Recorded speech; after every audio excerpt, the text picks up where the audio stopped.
Jadi dengarkan, yang pertama ini adalah rana atau katak. Jadi pada katak itu struktur luarnya itu lebih halus, berbeda dengan kodok. Kalau kodok itu dia kasar permukaannya. Lihat, beda kan? Nah, kenapa dia bisa berbeda? Karena kalau kodok dia hanya hidup di darat. Sedangkan katak itu dia hidupnya di air dan di darat. Jadi kalau dia dikejar musuh oleh musuh di darat, jadi dia bisa lari ke air. Gitu. Dan dan katak dia memiliki alat bantu pernapasan di dalam air. Namanya arteri muskulokutanea. Arteri muskulokutanea berarti arteri yang berada di bawah kulit. Gitu. Jadi dia sama seperti hewan-hewan yang lain yang hidup di air. Dia bisa bernapas di air. Sedangkan kalau kodok dia hanya bernapas menggunakan paru-paru. Jadi nggak bisa bernapas di air. Oke. Kemudian kalau kodok dia kaki belakangnya atau ekstremitas belakangnya itu pendek. Coba dibandingkan. Bener nggak? Bener, pendek. Kalau kodok dia pendek kakinya. Sedangkan kalau katak dia kakinya panjang dan berselaput. Karena dia hidup di air. Bisa hidup di air. Gitu. Jadi fungsi dari kaki yang panjang ini adalah untuk melompat. Jadi makanya nggak heran kalau katak itu lompatnya lebih jauh ketimbang kodok. Oke? Nah, yang pertama itu ada bagian kepala. Jadi di bagian pertama itu adalah kepala atau kaput. Kemudian bagian kedua itu trunkus atau badan. Dan bagian ketiga itu ekstremitas atau alat gerak. Ekstremitas itu dibagi dua. Ada ekstremitas belakang atau ekstremitas atas? Ekstremitas itu kita lihat pada bentuk tubuhnya. Kalau dia seperti manusia, seperti kita ini, ekstremitas atas, ekstremitas bawah. Tapi kalau dia tubuhnya seperti ini, datar, berarti ekstremitas depan, ekstremitas belakang. Ekstremitas itu berarti ekstremitasnya ada dua, ekstremitas depan, ekstremitas belakang. Oke, bisa dipahami? Nah, kalau udah, kita akan lakukan, sebenarnya ada dua proses cara mematikan hewan praktikum, yaitu dengan cara anestesi atau pembiusan dan juga dislokasi atau pemutusan batang otak. Tapi kita akan praktikum untuk dislokasi atau pemutusan batang otak. Nah, sediakan pentulnya. Ada pentulnya kan? Nah, kalau udah ada, kemudian cari celah di antara membran timpani atau kalau pada kodok itu di tengah kepalanya, di antara glandula paratoid ini, sedikit ini glandula paratoid nih, dua nih, ini kelenjar racun, jadi di antaranya berarti di tengah sini.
Kalau udah dilihat bentuk badannya semuanya, nah lalu kita akan lakukan proses pembedahan. Nah, di sini saya akan kasih set-setnya untuk kalian. Di dalamnya ada gunting, ada pinset. silahkan dikeluarkan gunting dan pinsetnya. Caranya itu, kita akan membedah dia itu dari 0,5 di atas anus atau kloaka. Nah, jadi kloaka itu adalah anusnya.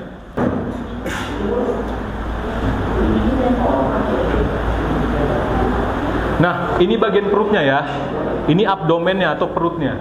Jadi kloaka itu adalah anusnya di bagian sini. Kelihatan semua ada kan di situ? Nah, kita akan bedah dia itu 0,5 di atas anus. Kira-kira segini. Oke. Lalu setelah kita lihat, kita tentukan posisinya di sini, kita jepit kulitnya menggunakan pinset. Dijepit dulu kulitnya, lalu digunting. Oke, guntingnya kalau ada di situ gunting yang tajam sama yang tumpulnya sebelah dalam.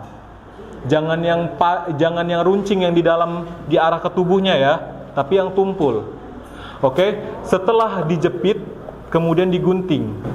Digunting sampai ke bagian rahang bawahnya. Oke, ngerti? Silahkan. Digunting. Kalau gini namanya pengguntingan untuk melihat ototnya gitu. Kita mau langsung bedahnya itu sampai ke bagian ototnya.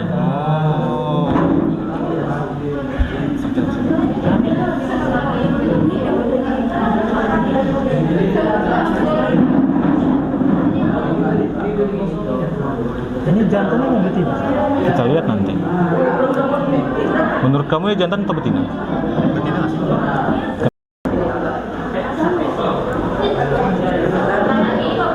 Difiksasi, sambil difiksasi. Seperti contohnya lihat, diapain? Kulitnya difiksasi.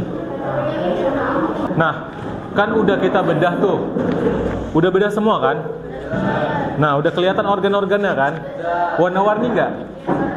Apa aja warna yang mendominasi di situ? Kelompok 1 hitam, kelompok 2 apa warna yang mendominasi? Merah. Kelompok 3 hitam. Kelompok 4 kuning. Oke. Nah, di sini itu ada gambar. Yang gambar kayak gini di LK-nya silakan dilihat. Gambar yang seperti ini. Nah, itu adalah penampang anatomi atau organ bagian dalam. Oke. Nah, kita lihat di situ kalau yang warnanya hitam itu adalah ovariumnya, berarti individunya betina. Kalau nggak ada ovariumnya berarti individunya jantan. Oke. Nah, yang pertama kita akan masuk ke sistem kardiovaskular atau sistem peredaran darah. Apa aja sih organnya? Jantung. Jadi ruangan pada jantung amfibi itu ada 3. Silakan dilihat ke depan. Dengar kan? Ini bentuk jantung daripada si amfibi. Ada 3 ruangan. Yang ini atrium, yang ini atrium, yang ini ventricle, yang ini serambi, yang ini bilik. Fungsi serambi untuk menampung darah, fungsi bilik untuk memompa darah. Jadi nggak semua bagian jantung memompa darah. Oke? Jadi darah yang masuk dari tubuh, dari seluruh tubuh, masuk ke atrium kanan. Dexter itu atau dextrum itu kanan. Kalau kiri itu namanya sinistrum atau sinister. Nah, darah ini kaya akan karbon dioksida atau darah kotor. Jadi darah yang kaya akan karbon dioksida dari seluruh tubuh masuk ke atrium dexter atau atrium kanan melalui pembuluh darah vena. Pembuluh darah balik. Semua yang menuju ke jantung namanya vena. Semua yang keluar dari jantung namanya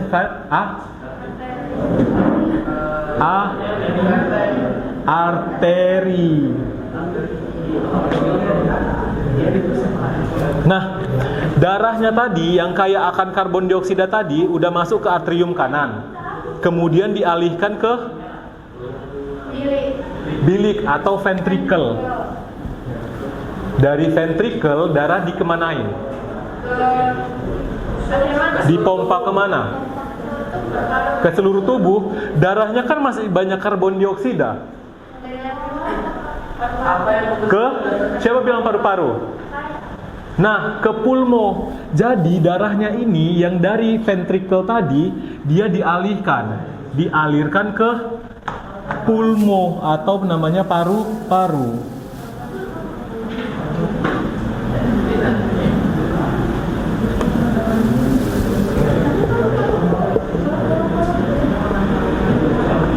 Nah, setelah dialihkan ke paru-paru, apa yang terjadi di paru-paru? Pertukaran gas antara karbon dioksida menjadi oksigen. Kemudian dibawa balik oleh pembuluh darah ke atrium sinistrum. Oke, darahnya ini udah bersih mengandung oksigen. Oke, darah yang udah bersih ini dialirkan ke sinistrum, atrium sinistrum. Kemudian dari sini dialihkan ke ventricle atau bilik. Setelah dia darahnya udah bersih, lalu dipompa ke seluruh tubuh melalui pembuluh darah besar atau aorta. Paham? Jadi ada berapa ruang pada jantung? 3. Kalau pada manusia? 4. Oke. Kalau pada ikan? Gak ada. Ada 2. Ada 2 ruang. Oke. Iya, ikan ada 2. Nah, ada yang mau ditanya seputar ini, kardiovaskular? Gak ada. Kalau gak ada, kita masuk ke sistem digestorium atau sistem pencernaan. Di mulut, lalu makanan menuju mana? Kerongkongan atau tenggorokan?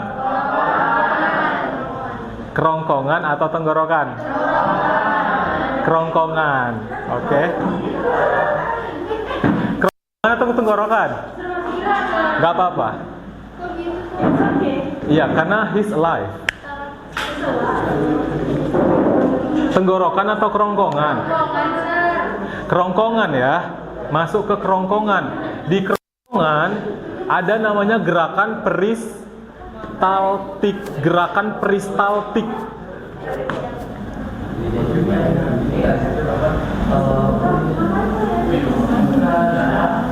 Nah, gerakan peristaltik ini, coba dengarkan. Gerakan peristaltik ini gerakan yang dilakukan oleh otot polos. Kerja otot polos itu nggak disadari. Jadi gerakannya itu di dalam tenggorokan kalian ini jalan makanan tadi. Jadi makanan itu didorong, diremas sampai dia turun ke lambung. Setelah masuk lambung, fungsi lambung apa? Mencerna, bukan mencerna.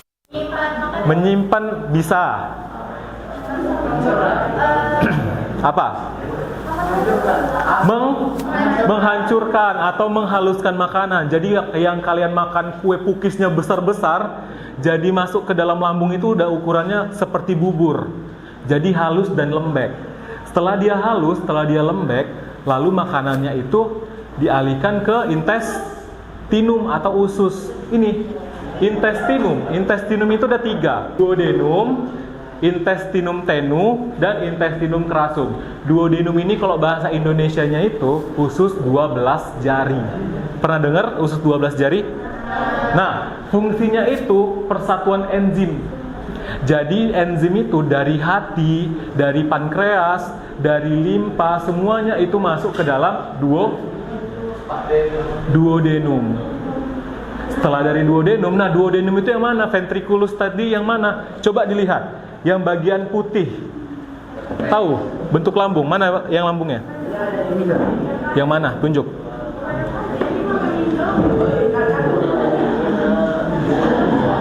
Ini. Lihat. ukurannya. Dapat? Iya itu. Mana ventrikulusnya? Iya, kelihatan banget ya. Yang mana ventrikulus? Iya, benar. Itu adalah ventrikulus atau lambung. Nah, duodenumnya itu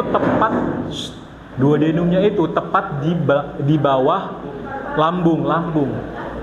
Maksudnya saluran berikutnya, kan ada lihat lah salurannya itu.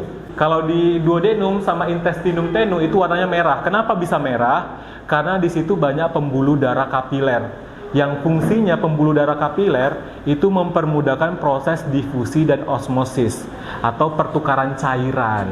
Jadi zat-zat makanan ini sudah masuk ke intestinum tenue atau usus halus. Makanannya udah masuk ke usus halus nih. Lalu kan tadi udah bentuknya udah bubur nih, udah dihancurin, udah dijadiin bubur. Lalu dilakukanlah proses penyerapan sari-sari makanan. Jadi proses penyerapan sari-sari makanan itu nggak terjadi di lambung, tapi di usus halus. Semuanya, mau dimanapun itu terjadinya itu di usus halus. Vertebrata ya, semua vertebrata itu dilakukan di usus halus. Oke. Jadi setelah diserap sari-sari makanannya, lalu sisa makanannya kemana? Usus besar atau intestinum kerasum. Ini intestinum kerasum. Prosesnya yang terjadi itu adalah proses pembusukan makanan. Gitu. Siapa yang ngelakuin? Bakteri. Bakteri apa yang ngelakuin pembusukan? Escherichia coli atau E. coli. Oke, yang melakukan pembusukan itu adalah Escherichia coli. Kemudian tadi di sini di intestinum kerasum itu terjadi proses penyerapan sisa air. Jadi kalau di situ kan terjadi proses penyerapan air. Makanya kalau orang diare atau bahasa kasarnya mencret, itu fesesnya itu encer. Kenapa? Karena ketidakmampuan, ada masalah di usus besarnya, makanya terganggu proses penyerapan air. Makanya fesesnya itu cair gitu. Paham? Nah, kemudian kita masuk ke uropetika. Uropetika itu adalah perkemihan. Nah, organ yang dipakai itu adalah ginjal atau ren. Ada yang ketemu rennya? Ren, ginjal. Ginjalnya itu selalu di dekat tulang belakang. Oke. Nah, apa fungsi ginjal?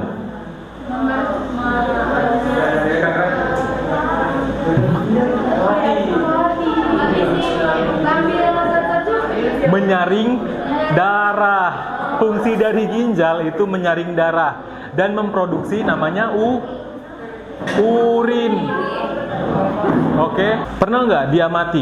Warnanya air seninya itu apa? Kemudian warna fesesnya hari ini, warnanya hari ini coklat, besoknya udah kuning lagi. Pernah nggak? Dan pernah tanya nggak? Kira-kira warna kok bisa warna-warni ya? Karena makanan. Bukan karena makanan, tapi karena adanya vesika velea. Ada. Kalau air seni kalian warnanya itu coklat, warnanya itu keruh, berarti kalian kurang minum. Misalnya putih itu? Putih berarti minum kalian itu bagus dan nggak ada penyakit di situ. Tapi kalau kuning berarti kurang minum. Tapi kalau merah seperti darah, itu berarti ada infeksi pada saluran kemih kalian. Jadi tolong diperiksa ke dokter. Oke? Nah, kemudian ini ada pankreas. Pankreas itu fungsinya untuk menghasilkan insulin. Di mana fungsi insulin itu untuk mengontrol gula darah. Jadi kalau orang yang kena diabetes, ada yang sampai dia suntik insulin. Nah, suntik insulin itu diambil dari luar terus disuntik ke dalam tubuh. Fungsinya apa? Agar gula darahnya itu terkontrol. Kenapa disuntik? Karena pankreas dia udah nggak bisa memproduksi insulin yang bagus. Jadi biasanya dia itu rutin gitu. Iya, tiap gula darahnya naik nanti akan disuntik. Insulin dari apa? Insulin dulunya ya, dulu faktanya itu insulin itu diambil dari jasad bayi. Jadi ada dulu bayi yang meninggal sebelum ilmu bioteknologi dikembangkan ya. Jadi untuk mengambil insulin itu, jadi kalau ada bayi yang udah meninggal, itu diambil pankreasnya untuk diekstrak insulinnya. Tapi sekarang kita udah kenal namanya bioteknologi, jadinya udah bisa digenetikakan, udah bisa diambil DNA-nya, diperbanyak tanpa harus menunggu jasad, gitu. Semua orang punya, tapi nggak semua orang pankreasnya itu bertahan lama, gitu.